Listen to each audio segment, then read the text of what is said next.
Asante. Bwana Yesu asifiwe sana sana sana. Karibuni sana. Leo tunaingia Matendo ya Mitume 18 ambako katika sura hii tunaona Paulo anaingia Korintho akiendelea na safari yake ya umishonari. Hata tukianza kwenye verse ya kwanza hii ya 18 inatuambia kwamba baada ya haya ni mambo gani haya yanazungumzia? Hapa ni mwendelezo wa sura iliyopita, kwa hiyo ni mwendelezo wa sura ya 17 ambapo kulikuwa na yale matukio yaliyotokea huko alipokuwa akihubiri katika miji ya Thessalonike, Berea na Athens, ambako alikuwa akihubiri kuhusu Mungu wa kweli ambao ni Yesu Kristo, ingawa kuna baadhi walimpinga, wengine walimuunga mkono.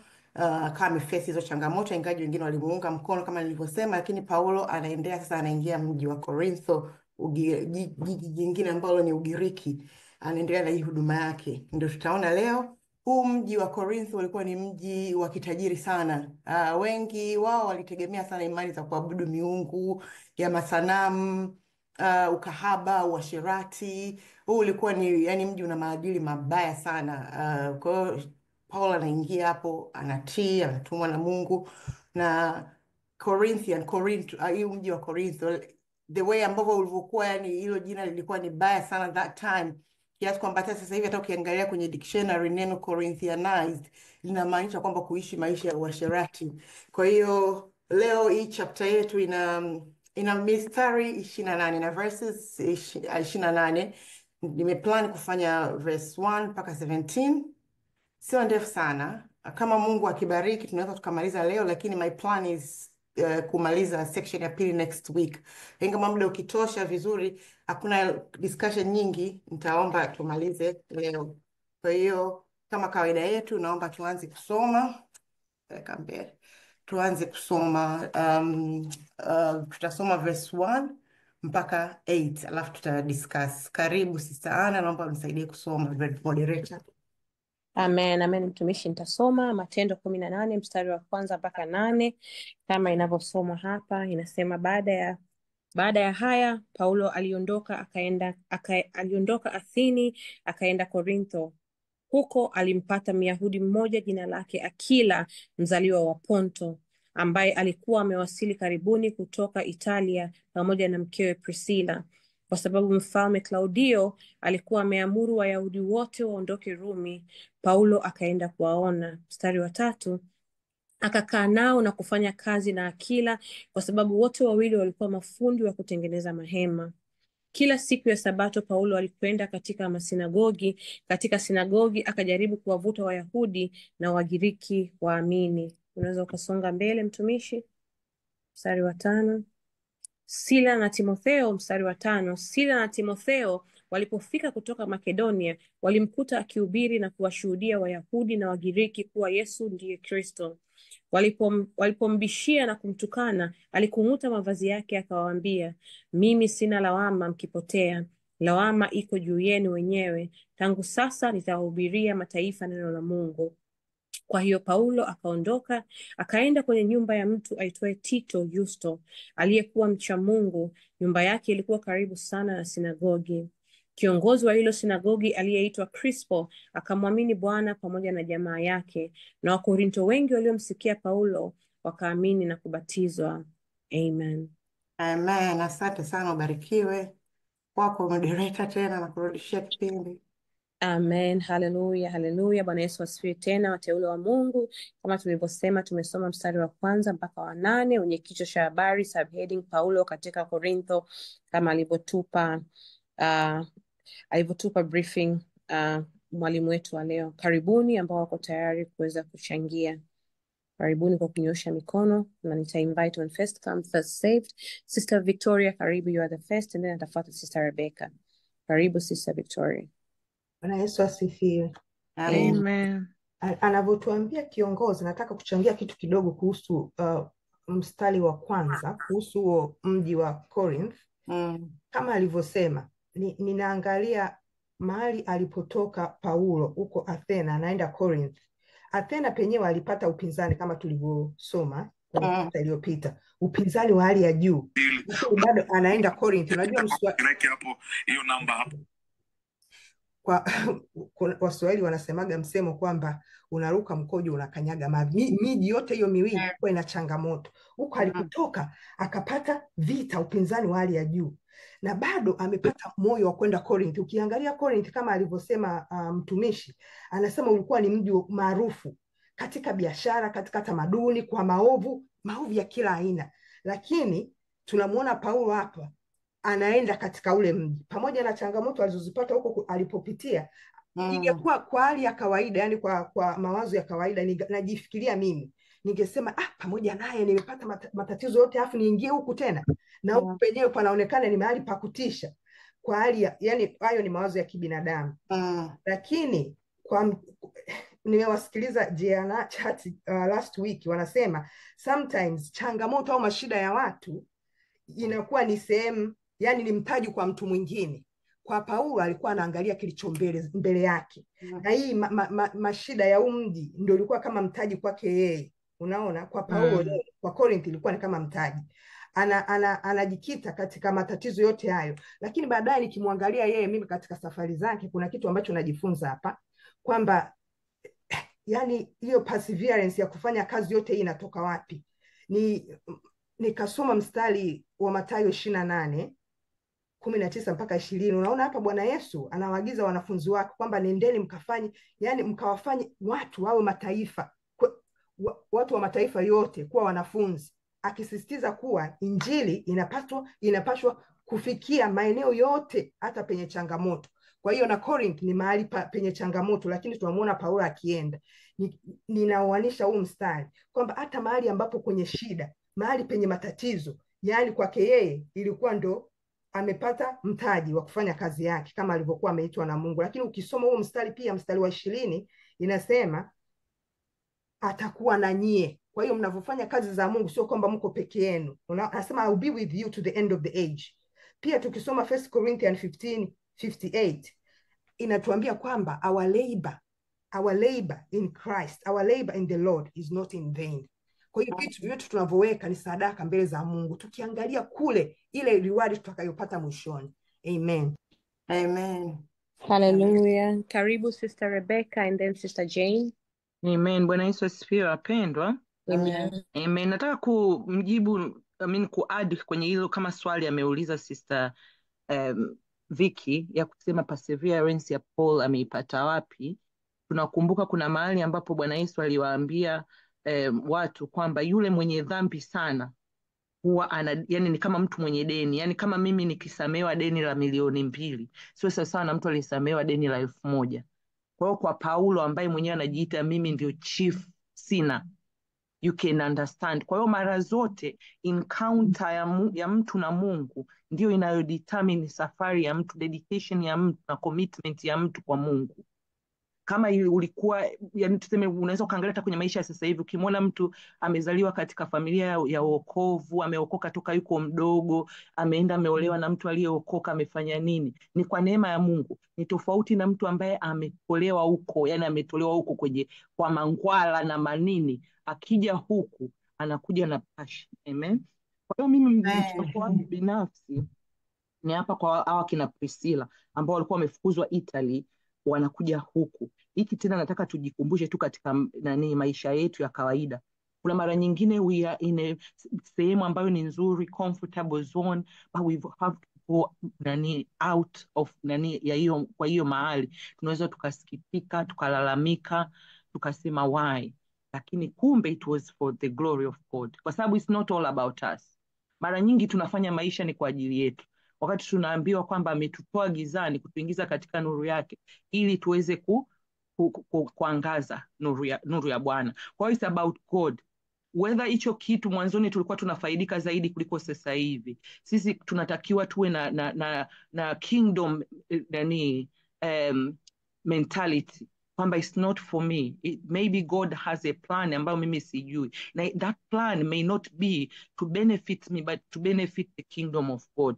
Kwa tunaona ama walivyotoka huko kumbe ili waje wakutane na Paulo waweze kuwa msaada kwa Paulo. Lakini vile vile kingine ambacho nataka kukizungumzia ni jinsi ambavyo Mungu ana provide in different ways. Mara nyingi tunapenda kumwangalia Mungu kwa wembamba wetu, yani sio kwa mapana. Kwa mfano ukimwangalia Paulo jinsi safari yake ilivyotoka kutoka huko nyuma, kuna mahali alifikia nyumbani kwa Lydia. Lydia alikuwa ni mwanamke mwenye ni tajiri, kwa hiyo alikuwa provided mahitaji yake yote pale, lakini anakuja huku, Mungu anamleta huku kwenye huu mji mwingine, anatakiwa afanye kazi, and he is willing to work, kutumia mikono yake. Na hapo inatufundisha hata sisi kwamba Mungu anabariki kazi za mikono, na Mungu anatukutanisha. Hiki ni kitu cha kumwomba Mungu siku zote, Mungu kukutanisha na watu, right people. Mungu anatumia watu as much as we pray to God, lakini Mungu anatumia watu. Kule alimtumia Lydia, huko anamtumia Priscilla na Aquila kuweza kumfanya Paulo aweze kusurvive katika hayo mazingira ambayo alikuwa anaenda.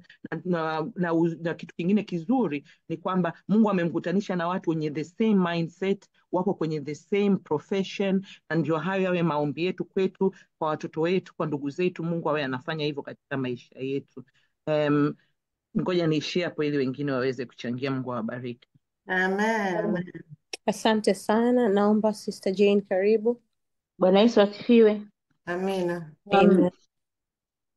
Kwa mimi hapa nitachangia pointi kidogo hapa. Huu mstari wa pili sitaki kuongelea sana kwa sababu Sister Rebecca alishaongea, lakini nataka tu nione kwamba Biblia inapomtaja mtu ama tunaona nafasi ya mwanamke ndani ya kanisa. Umeona? Kwa sababu tunajua miaka hiyo, yani mwanamke alikuwa haongelewa sana, lakini mpaka hapa amemuongelea. Kuna kitu naona tutazidi kusoma huko chini tutaona. Umeona? Kwa hiyo bado tunaona nafasi ya mwanamke ndani ya kanisa na kibali alichokipata. Alafu nitaongelea kwenye mstari namba 3 wanaposema hivi, kwa kuwa kazi yao ya ufundi. Umeona? Paulo na huyo mtu walikuwa ndio kazi yao za ufundi. Sasa hii inatufundisha kwamba I don't wanna judge, lakini najaribu tu kuiongelea. Utakuta kuna mtu anaanza huduma, yani sijajua kama Mungu amemkataza asifanye kazi. Umeona? Afu anakuta yeye mwenyewe maisha yake yanakuwa ya shida, au kuna mwingine anaamua kuacha kazi kabisa. Familia inateseka. Sasa siwezi kujaji. Kuna wengine wanakuwa baba Mungu amemwambia bwana acha kazi, au wengine hawataki kutafuta kazi. Lakini hapa tunajaribu kumwangalia Paulo kwa ukubwa. Pamoja na kwa ukubwa wake, huyu alikuwa anaenda sehemu anahubiri na watu wanaokoka, na katika damu na nyama, you can say he was famous.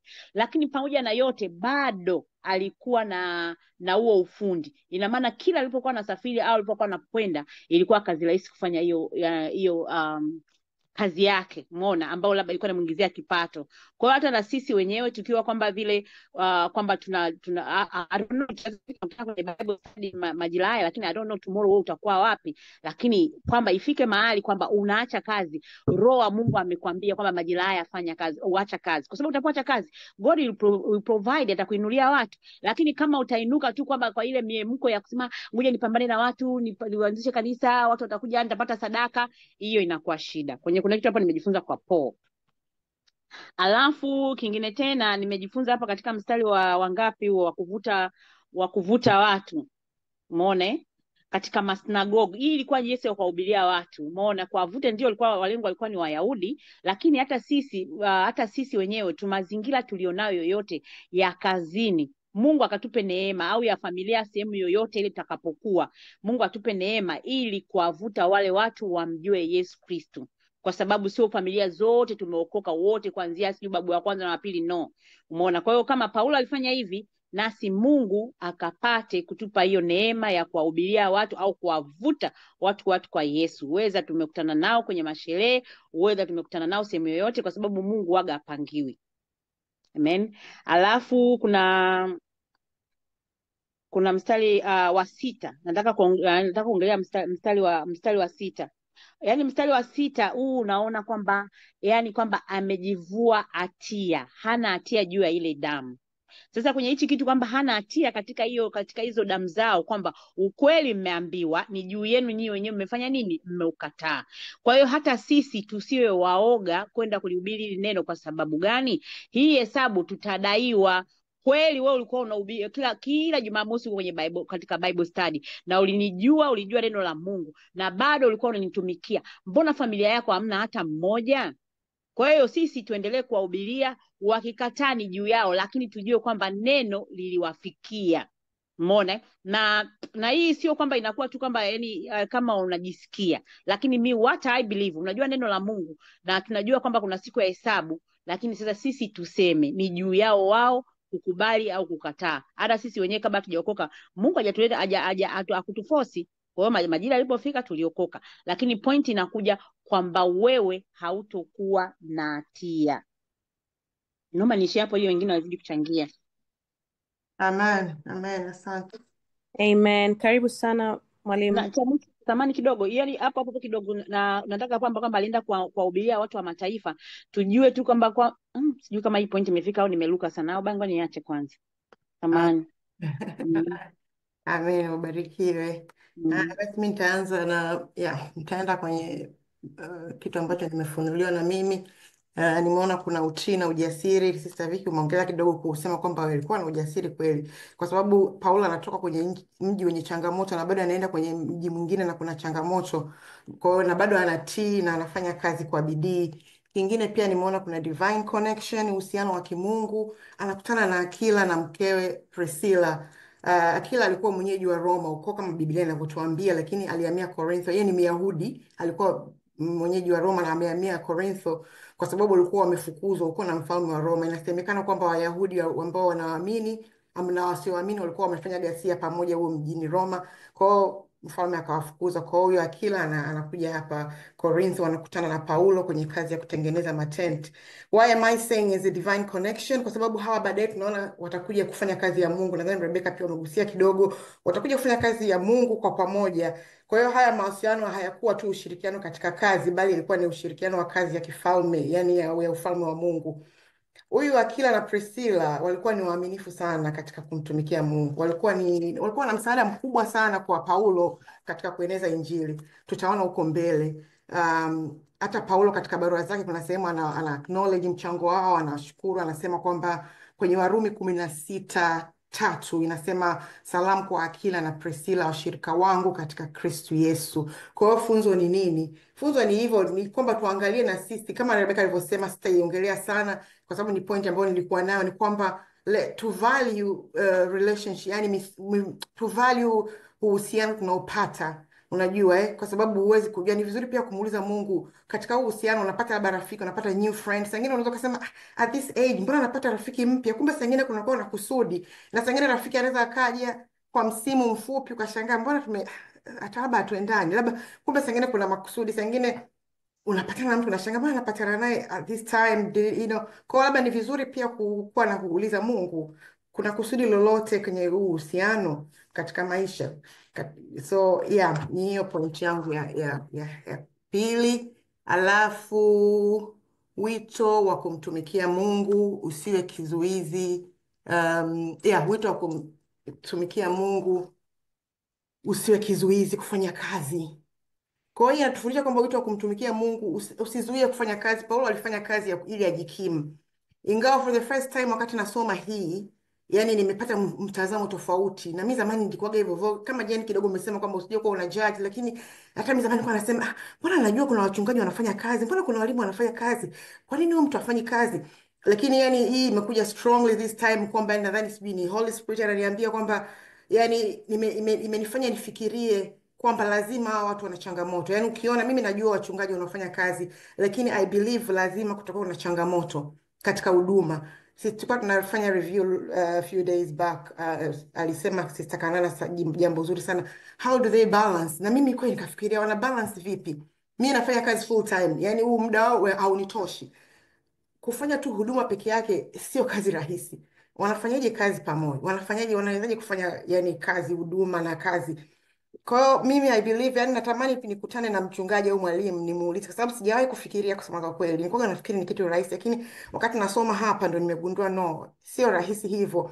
I really ningependa sana kujua how do they balance. Lazima kuna kimoja kinadidimia, I think so.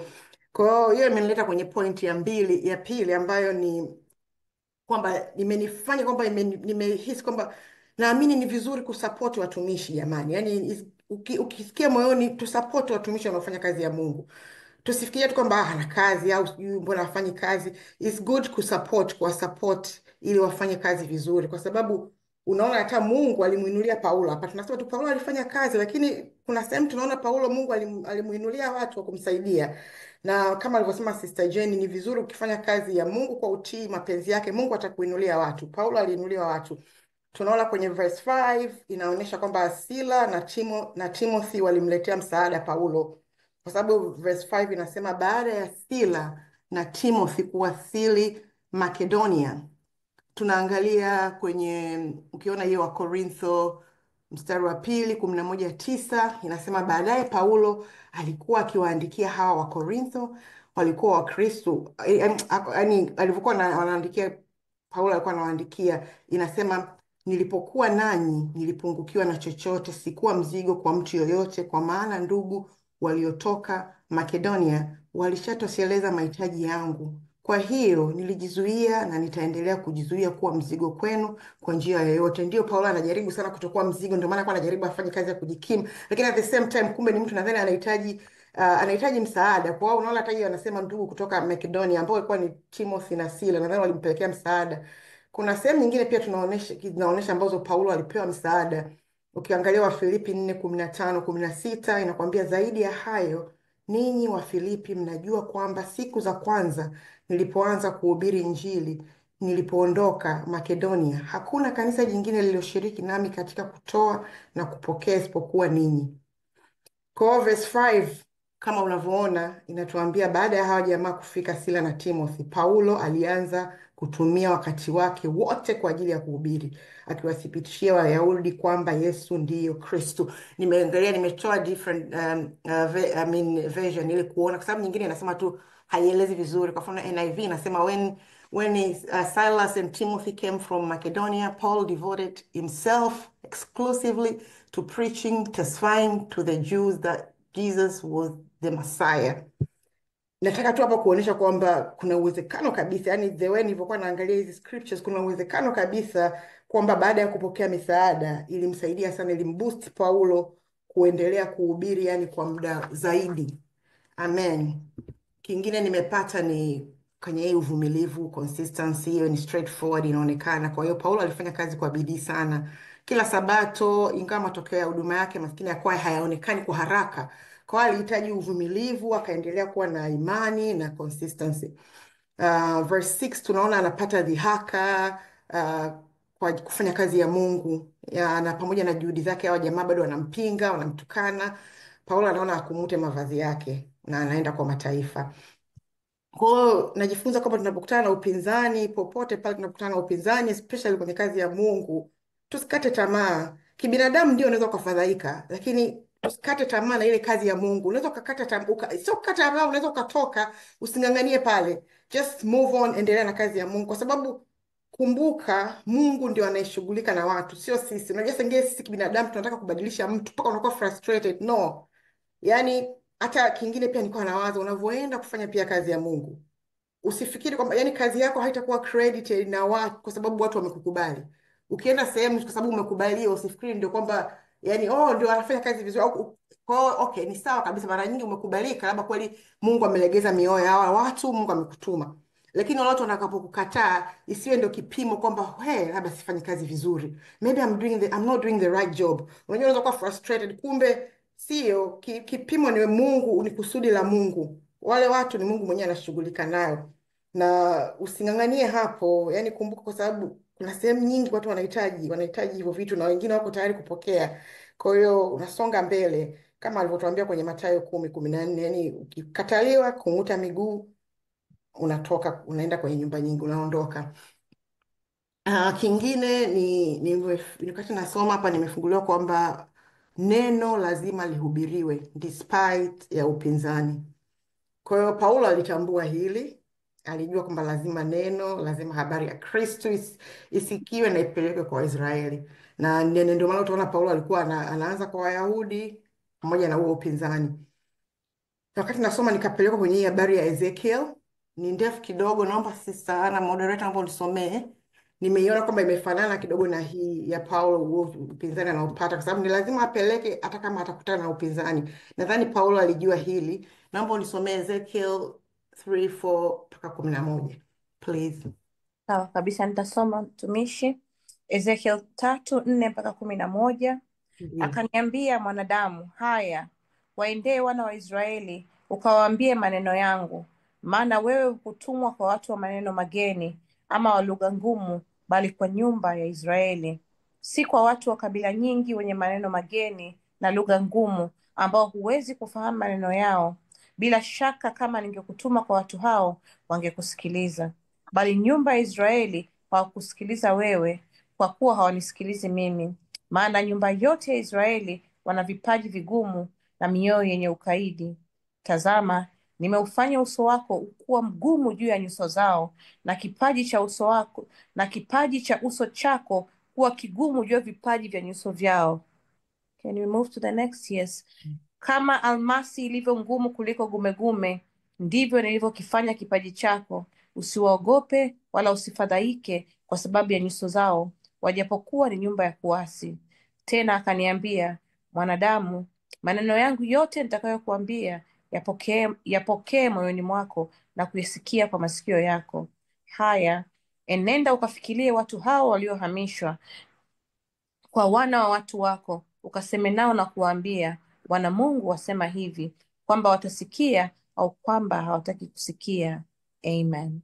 Amen. Kwa hiyo mtumishi ndio hivyo, tunaona nabii ameamuriwa kwenda kusema maneno kwenye nyumba ya Israeli, ingawa hawatosikia, lakini alipaswa tu kupeleka. Tunaona Paulo is doing the same thing. Naamini kabisa Paulo alijua haya, maana tunaona kwenye verse 6 anasema mimi sina hatia, kutimiza wajibu. Anawaambia mkipotea ni juu yenu. Na tunaona hapo Paulo anaenda kwa Tito. Tunaona Mungu anazidi kumwinulia watu kama Tito alivyokaribisha Paulo. Nilichojifunza hapa na sisi, kilichoona kwamba ni sisi katika funzo, tuwe wakarimu kwa watumishi wanaotoa huduma. Kama unaweza kubarikiwa, una nafasi, karibisha. Waebrania anatuambia, Ibrania 13:2 inatuambia msisahau kukaribisha wageni, kwa kuwa kwa kufanya hivyo watu wengine walikaribisha malaika pasipo kujua. Point nyingine, pamoja na upinzani, anaona matunda ya kazi. Hapa tunaanza kuona verse 8, tunaonyeshwa Paulo anaanza kuona matunda ya utumishi wake. Tunaona kiongozi wa sinagogi anamwamini Bwana na watu wote wa nyumbani mwake, wote waliosikia Paulo wakaanza kubatizwa. Kwa hiyo pamoja na changamoto aliyopata, tunaanza kuona hiyo matunda. Hii inatufundisha kwamba Mungu ndiye anayefanya kazi. Yaani tusiumie, tusing'ang'anie kama nilivyosema hapo nyuma. Mungu yeye ndo anayeotesha. Ukiona Wakorintho wa kwanza mstari wa 3:6-7, Paulo yeye anasema mimi nilipanda mbegu na Apolo akamwagilia maji, lakini ni Mungu aliyefanya mbegu yote. Kwa hiyo anayepanda mbegu na anayemwagilia maji si kitu, bali Mungu peke yake aliyefanya mbegu yote. Amen. Amen. Paulo anaona kabisa kwamba juhudi ni Mungu ndio anayefanya. Kwa hiyo kuna wakati tusiwe hard on ourselves kwamba jamani, mbona sioni kitu?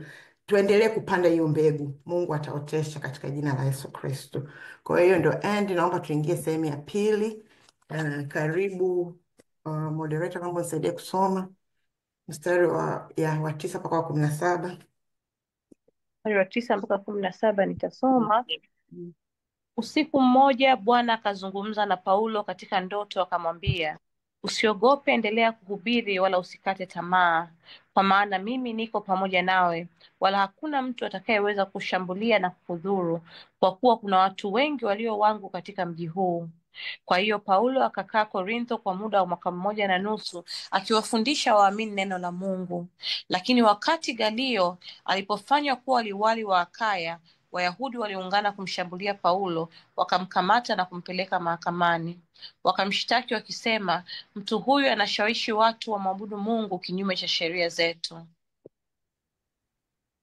Paulo alipotaka kujitetea, Galio akawaambia Wayahudi, kama mashtaka yenu yalihusu makosa ambayo mtu huyu amefanya, au kama yangehusu ujambazi, ningewasikiliza. Lakini kwa kuwa kesi hii inahusu maneno na majina yaliyo katika sheria zenu, itawabidi muiamue wenyewe. Nakataa kabisa kujihusisha na jambo hili. Akawafukuza kutoka mahakamani. Wakamkamata Sostene, kiongozi wa sinagogi, wakampiga mbele ya mahakama, wala Galio hakuingilia kati. Amen. Amen. Amen. Amen.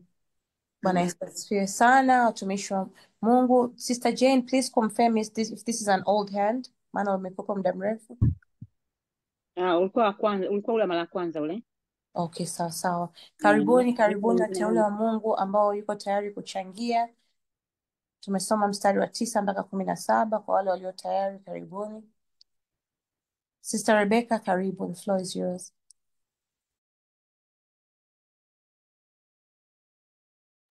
Sorry, I'm muted.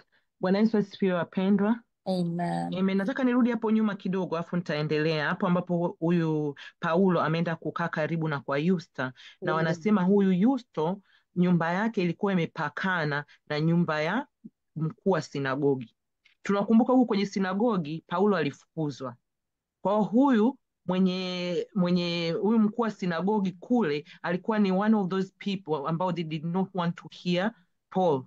Lakini alipokuja kukaa kwa Crispo, kwa sababu they are now neighbors, wako katika informal relationship, it's not very formal, kwa sababu akienda sinagogi yule ni mkuu, anavaa cheo chake cha ukuu wa sinagogi, anaweza kuwa ile ikamfanya asilipokee lile neno. Nataka kusema nini? Nataka kusema hivi, Mungu wajua walio wake, na kama ulivyosema Sister Pamela, Mungu ndiye anatayarisha watu. Angalia, this is not a coincidence.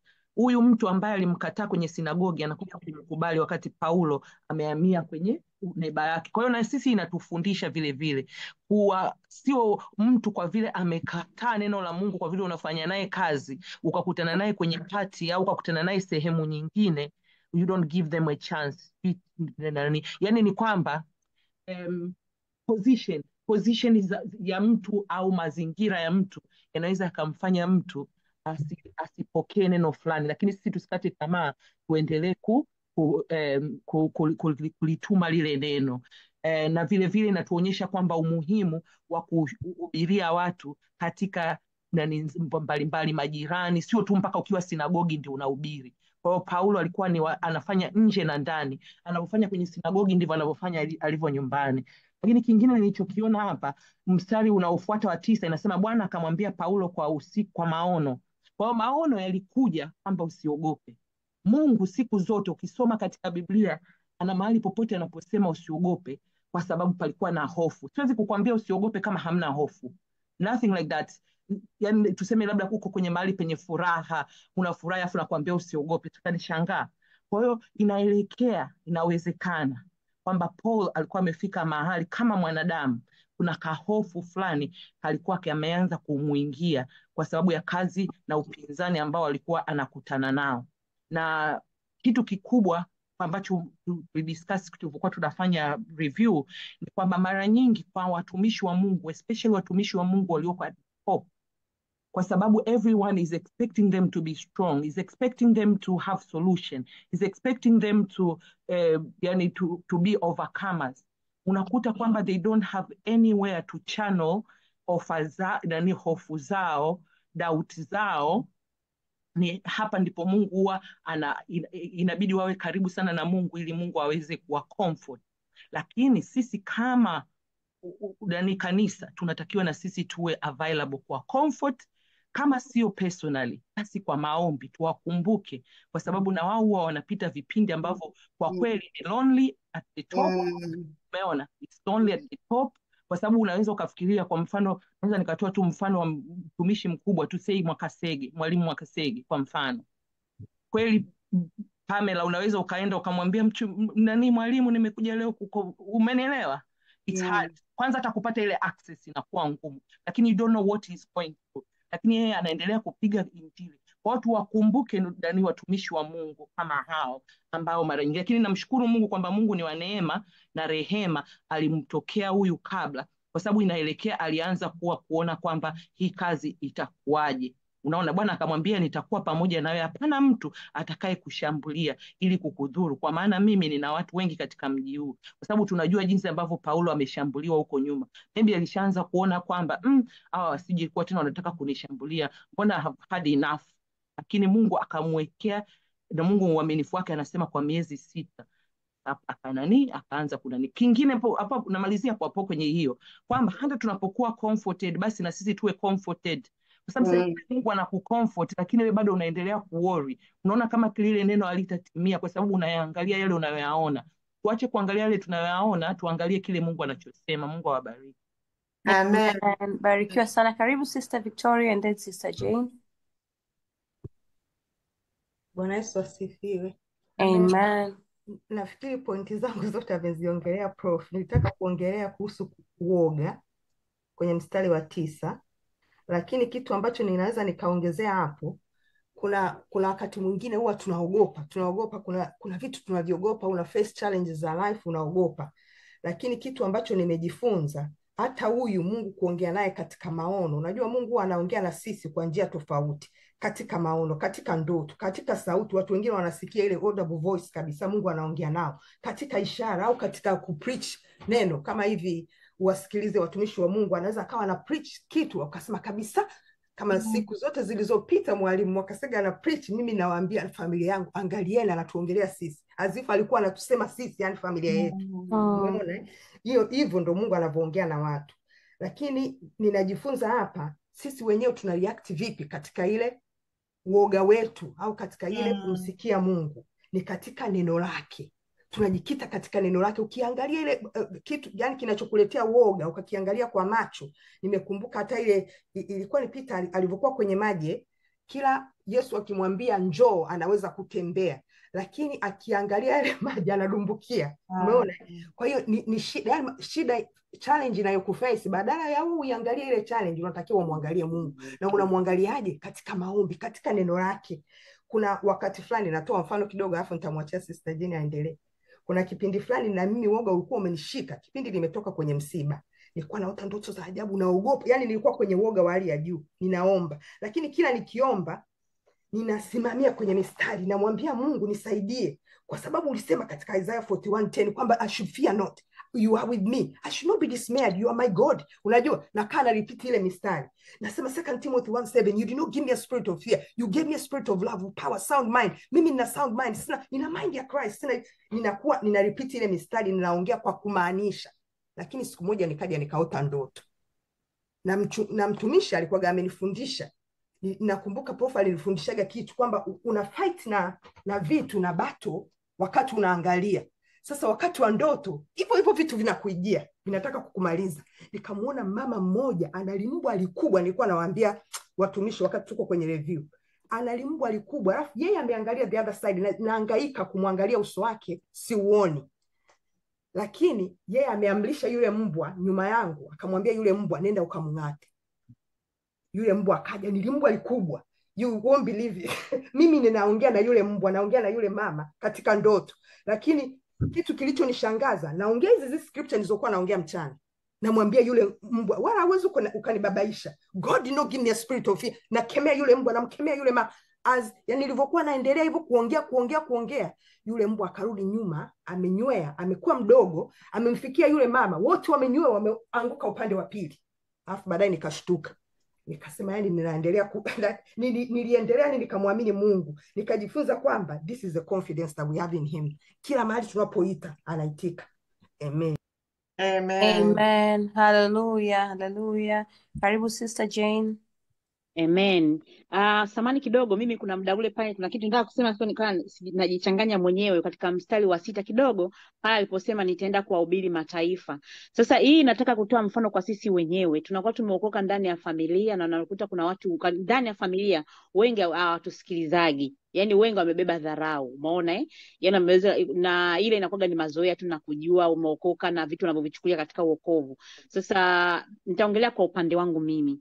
Mimi ilikuwa inanipa shida sana kwamba mimi najaribu kushare neno la Mungu, alafu wao imebeba kejeli na kuona kama yani unaenda wapi huko, umeona Sasa nikawa niko nje, yani niko na base. Nikisema nje ni kama hapa tupo pamoja, najua sisi wote ni ndugu kwa Kristo, lakini I'm just talking katika ndugu wa damu. Kwa hiyo nikasema mbona tunashare na watu, naona watu wanazidi kukua, alafu nakuta familia inakuwa yani unaona bado wako nyuma katika ile hali. Ilikuwa inanisumbua sana.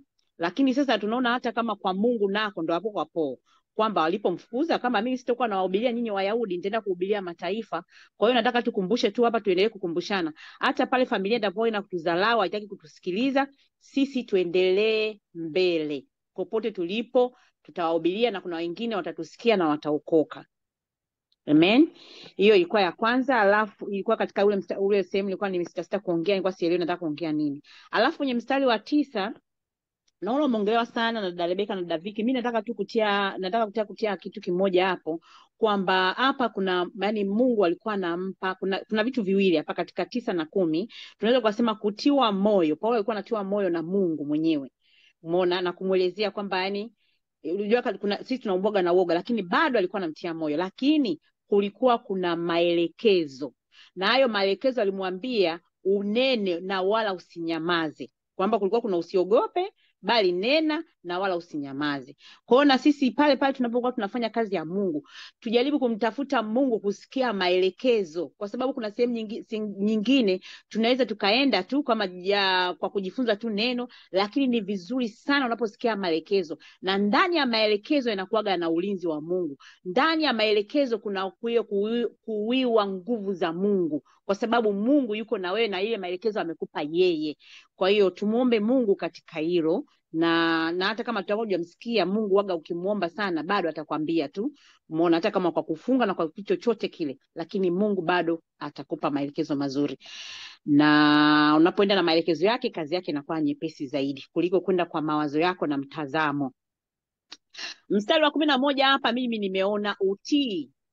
Umeona utii, yani kwamba baada ya kuambiwa maelekezo yote hakunyamaza, na akaendelea kukaa kwa huko kwa muda wa miezi 6 na akafundisha neno kama alivyoambiwa. Ndio hayo maelekezo, nena na usinyamaze. Kwa hiyo hapa yeye alienda kunena, ndio kufundisha huko. Kwa hiyo ni kufanya kutii na kutenda ni vitu vizuri, kwa sababu unaweza ukatia ndio Bwana alafu hujatenda. Kwa hiyo kutii kunaendana na kutenda. Kutii alafu hujatenda ni kitu kingine, kiko tofauti. Ni kama sijui ni sura gani ile, sikumbuki vizuri. Ni kama ile baba aliwaambia watoto wake wawili, kanifanyia hivi, mmoja akasema hapana, alafu baadaye akajisikia vibaya akaenda kufanya, na kuna mwingine aliitikia na akufanya. Umeona? Kwa hiyo yule ambaye aliitikia kufanya yeye ndo, yani kwamba yeye ndo alitenda dhambi, lakini huyu mwingine kwamba alikataa, lakini baadaye akaona si vema na akatenda. Kwa hiyo na sisi itufundishe hiki kitu, tunapewa maelekezo tutii na kutenda. Umeona, na sisi wanadamu tuna shida kwenye kutenda. Amen. Alafu na kwenye point namba 12 tunaenda hapa, ni historia ndogo ambao kule wakamuinukia kwamba tunajua hiyo kasimamisha hukumu. Hukumu ni sehemu yoyote pale unapoenda katika Mathayo kuna sehemu moja Yesu alisema sija kuleta amani bali kuleta upanga. Kunaposimama kwenye yani sehemu yoyote unaposimama na neno la Mungu, unapomtaja Kristo, unapoleta ufalme wa Mungu, hivi vitu ni nomo vinatokea, vitakuinukia tu. Yani hata kwamba ukienda kwenye dini zingine, umeona hizo dini zingine ambazo zinaabudu kingine, unapoleta mambo ya Kristo ni shida. Unaenda kwenye familia ambapo tuna miungu ya kigeni, miungu ya Dagoni hiyo, unapotaka kuleta hivyo unaona kama unataka kuleta sheria nyingine tofauti na za kwao ambazo hazifevi matakwa yao wao.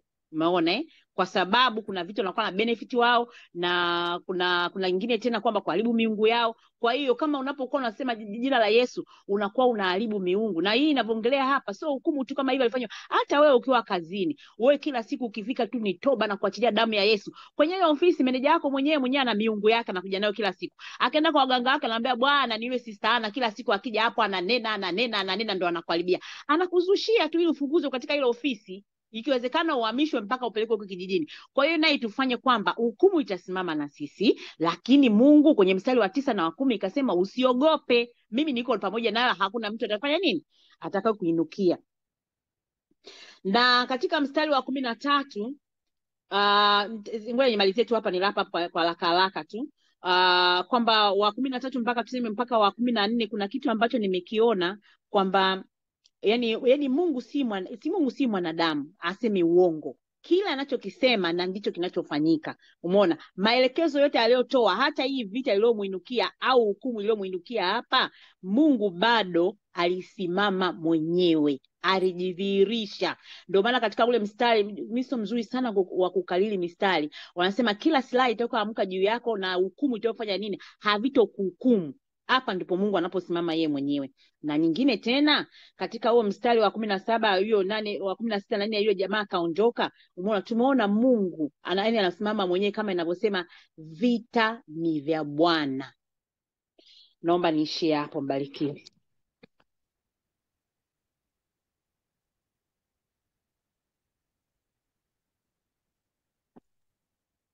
Sister Ayua, karibu briefly, tumebaki dakika 14. Karibu Sister Ayua. Bwana Yesu asifiwe. Mi na Um, siko mbali sana, nilikuwa tunataka niongezee kidogo. Tunaona hapa kwamba Paulo alikung'uta baada ya kutokuwa anasikilizwa, alikung'uta mavumbi yake akakung'uta. Pia hata na Yesu aliwaambia wanafunzi wake akasema kwamba mji wote usipowapokea wakung'ute. Kwa hiyo tunaona kwamba hapa tunahitaji maelekezo ya siku kwa siku, sio kwamba labda Yesu alisema hivi basi tunafuata hivyo. Yesu aishasema watu wakikataa then sisi tunaondoka tu. Tunaona hapa kwamba kuna maelekezo ya siku hadi siku. Tunataka tukimfuatilia mtumishi wa Mungu Mwalimu Christopher Mwakasege, anasema kwamba kila siku anatakiwa apate fresh anointing na maelekezo mapya. Wakati mwingine anaandaa somo, lakini siku anasimama Roho wa Mungu anampa maelekezo mengine. Leo usiseme hivi. Kwa hata katika kutenda kazi za Bwana tusikilize kila siku, kunakuwa na maelekezo tofauti tofauti. Sio kwamba okay, imeandikwa tu tunafanya hivi, kwa hiyo imeandikwa Yesu alisema hivi, uko wakinikataa basi mimi nikukungute mavazi yangu niondoke. Tunaona hapa Mtume Paulo alipewa maelekezo mapya, hata kama japo Yesu kwa shasema kwamba wakiwakataa muondoke, lakini yeye alivyopewa maelekezo mapya akakaa akasikiliza. Kwa katika kila tunapofanya kazi za Mungu kila siku tunahitaji kupata maelekezo mapya. Hata kama jana Bwana ametuambia siku hii labda kesho ukafanya hivi, lakini siku itakapofika tumsikilize Bwana. Labda anaweza kama ametupa maelekezo mengine kulingana na siku yenyewe jinsi hivyo. Kwa hapo tunaonyesha kwamba tumsikilize sana Roho katika kufanya kazi za Mungu. Tusifuate tu kwamba imeandikwa, bali tufuate Roho, kwa sababu inasema Roho ndio atiaye uzima. Maneno pia maandiko pia huwa yanaua, lakini Roho ndio huwa anauisha. Bwana Yesu asifiwe. Asante. Amen. Barikiwa sana. Na mimi naomba ni add tu, kuna hii point ambayo nimeona Mungu alimwambia usiogope. Kuna watu wengi ambao wako pamoja nami katika sehemu ile. Mara nyingi sana tukipita katika mapito watu tunajionaga tuko peke yetu, lakini kumbe tukitulia, mara nyingi Mungu anakuwa ame reserve watu kwa ajili yako wewe, au kwa ajili ya ile kusudi ambayo ameliweka ndani yako. Nakumbushwa I think kuna mtu naye aliambiwa kwenye Biblia hivyo hivyo kwamba I think Elia aliambiwa, alivyojiona yuko peke yake ameenda akajifungia pangoni, Mungu akamwambia usiogope, nimejisazia. Anasema masalia ya manabii I think 3,000 ambao hawajapiga magoti kwa Baali, lakini Elia alikuwa anajiona yuko peke yake, it's him na against the world. Kwa hiyo mara nyingi Mungu, tuombe sana utulivu kujua kwamba Mungu katika hili ambalo nataka nilifanye, nani ambaye unamuinua kwa ajili yangu, sababu mara nyingi Mungu anaweka watu kwa ajili yetu. Bwana Yesu asifiwe sana. Karibu mtumishi, uendelee. Asante. Hivi niko kwenye 3 imenipeleka huko. Bwana Yesu asifiwe sana. Asanteni sana kwa michango yenu mizuri sana. Tumeongelea hii, sitaiongelea sana kuhusu kuogopa, lakini hapa tunamwona Paulo anaona katika maono usiogope, kama tulivyoona kwamba Mungu na kuna mtu amesema kwamba Mungu anaweza akaongea na sisi kwa namna mbalimbali. Hapa Paulo anaona maono, anaambiwa usiogope. Kwa hiyo hapa ni kwamba ni Yesu anamhakikishia vile ambavyo kwamba mapenzi ya Kristo kwa wakati huo kuwepo pale Korintho, na anamhakikishia kwamba pamoja na upinzani wote yuko pamoja naye na kusudi lake litasimama. Asihofu na hila za Wayahudi, na wala anahakikishiwa atakuwa salama. Kwa hiyo inaonyesha kwamba Paulo, tunaona kabisa hapa kwamba anaonyesha udhaifu wake, kama alivyosema Sister Rebecca kwamba yani inawezekana labda alikuwa anaogopa, lakini ni kweli ametuthibitishia. Ngoja nitawapa hiyo scripture. Lakini pia kingine ambacho nimependa, ukionyesha unyenyekevu, ukionyesha udhaifu kwamba huwezi, ina maana Mungu ana take over. Kwa hiyo ni unyenyekevu. Kinyume cha hapo ni pride, ni kwamba naweza. Lakini Paulo alikubali kwamba ni mnyenyekevu na ni mdhaifu, aliadmit. Ukiona kwenye Wakorintho 1:2-3 inasema mimi nilikuja kwenu nikiwa dhaifu na mwenye hofu na kwa kutetemeka. Paulo yeye anazungumza kwa kweli, aliadmit. Alikuwa akizungumza na kanisa la Korintho, then baada ya hapo alikuwa anawaambia jinsi gani alivyokuwa akiwa yani dhaifu, alikuwa akatetemeka, na ndio maana Mungu alimtokea pale akamwambia usihofu, usiogope. Kwa hiyo ilikuwa ni ushuhuda wake, alikuwa anawaambia pale baadaye, na ndio maana pia nachompenda Paulo, unajua Paulo ukimwangalia, yani for the first time nimwangalia kwa engo nyingine this time, wakati namsoma namuonaga kwamba ni shupavu, ni shujaa, yani sikufikiria, lakini nikaja nikakumbuka kweli kuna scriptures nyingi tu utakuta anasema mniombee, mniombee.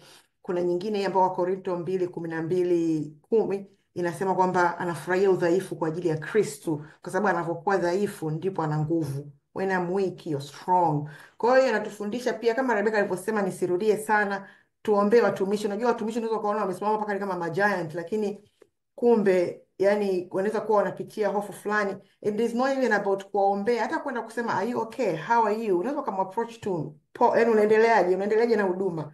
Unajua kama mtu anaweza akaongea, anaweza kuwa na matatizo hata ya familia kama alivyosema Rebecca. Saa ingine, je, unaweza ukamapproach mtu kama mwalimu, mfano Mwakasege. Lakini mimi ninachompenda mwalimu Mwakasege, ananibarikigi sana, always akisimama, always anasemaga mniombee. Anafananisha pia na kama Paulo anasema, always anasema niombeeni. Kwa hiyo ni unyenyekevu. Kuna watu wengine nadhani waga wanafikiri kuombewa ni udhaifu. Mi kuna mtu mmoja nilimwambia kwamba naomba uniombee, ilikuwa kuhusu huduma. Akasema, nilishangaa sana, akasema wewe nifikiri unaweza, lakini so I had to explain to her kwamba sio kama naweza, yani ni kazi ya Mungu. Nahitaji maombi. Mtu kama Paulo kama alikuwa anahitaji maombi, who am I? Naweza nini mimi? Hata Sister Vicky umenibariki na ushuhuda wako, kwa sababu kwa kweli tukikuangalia, mimi binafsi nikikuangalia, Vicky is a prayer warrior. Unaweza usifikirie kama ni mtu ambaye anaweza akaogopa. Akisimama kuomba, Vicky anaomba sana, anatuombea sana, na anaombaga sana. Lakini unaona umetoa ushuhuda kwamba hata wewe yani unaweza call. We should not take that for granted, kuona yani tusiwaone watu kwamba huyu ni mtumishi ataniombea tu, kumbe to approach. Yani umenifundisha Vicky, hata sisi wenyewe kwa wenyewe, not necessarily kwamba hata watumishi, hata sisi wenyewe kwa wenyewe tuendelee kuombeana kwa kweli. Hata kumpigia mtu simu kumwambia sikia tu kukuombea, sikia tu kukubariki. Of course ni vizuri kwamba utakuwa Roho Mtakatifu amekuongoza. Na hiyo nyingine pia inasema nina watu wengi, nina watu wengi, verse 10. Kwa hiyo Bwana anamwambia kwamba ninao watu wengi katika mji huu ambao ni watu wangu. Kwa hiyo hii pia ni neno la matumaini, ni kwamba pamoja na upinzani aliokuwa nao, anamwambia Paulo, anampa ahadi ya ushindi kwamba kuna matunda yatazaliwa. Yani kwa sababu Mungu anaona kabla yetu. Mungu hapa alikuwa anaangalia, anaona mavuno. Unaona kama Viki kule mwanzo ulisema kwamba ilikuwa ni mtaji, kuna mtaji. Kwa hiyo sisi unaweza ukaona pale unbelievers, ukaona wale wa Korintho wako nini, wako washerati, lakini Mungu pale anaona mavuno. Kwa hiyo peleka mbegu, kuna mavuno pale. Kuna mtumishi mmoja alinibariki sana, kama mtataka naweza nikashare sermon yake. Alifundisha kuhusu how to win souls. Alikuwa anafundisha jinsi gani unavyoweza kupata watu kuokoka. Alikuwa one of the things alifundisha kwamba ukikutana na unbeliever, umwangalie kama harvest, muangalie kama mavuno, anza kupanda mbegu. Yani usimwangalie kwamba ukaanza kutenga sijui nini. Yani ndio mkaribishe, yani hayo ndio mavuno yako, yani mavuno ya Mungu. Tafuta, anza kupanda mbegu, na kama nilivyosema huko mwanzo, anayeotesha ni Mungu. Kwa hiyo Mungu atusaidie sana katika hili.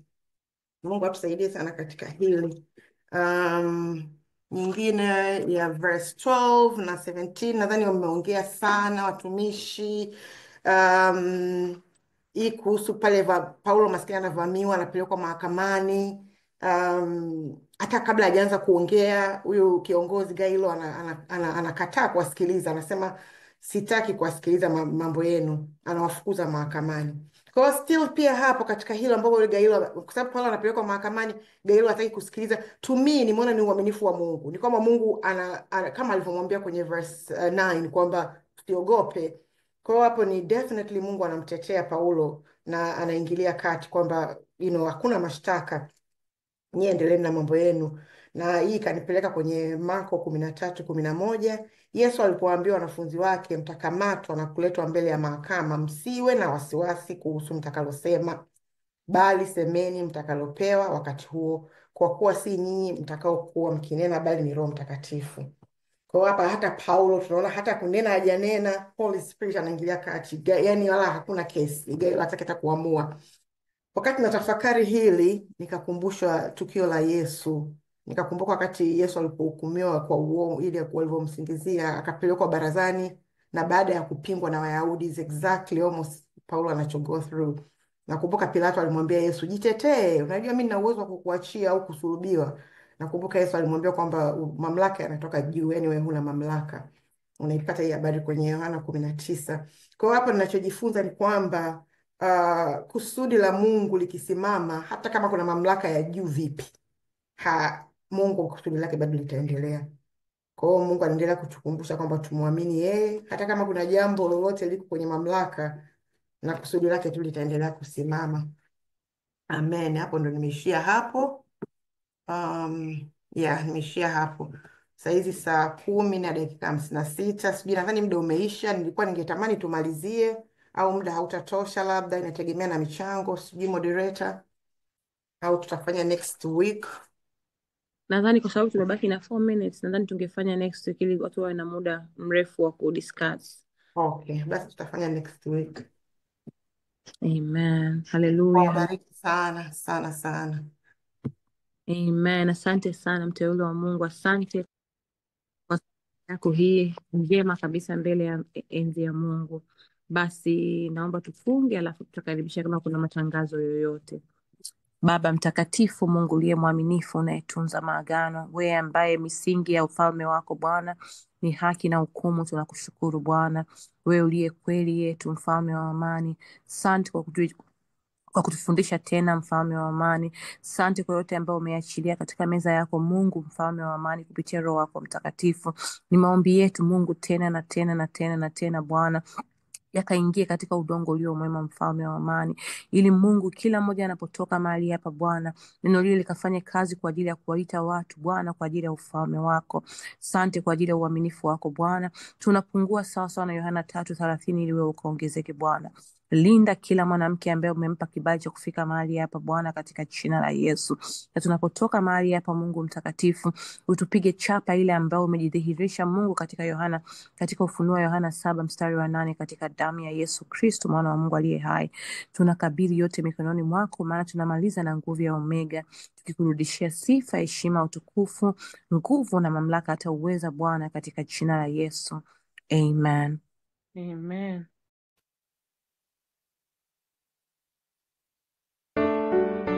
Asante sana kwa kushiriki katika kujifunza neno la Mungu.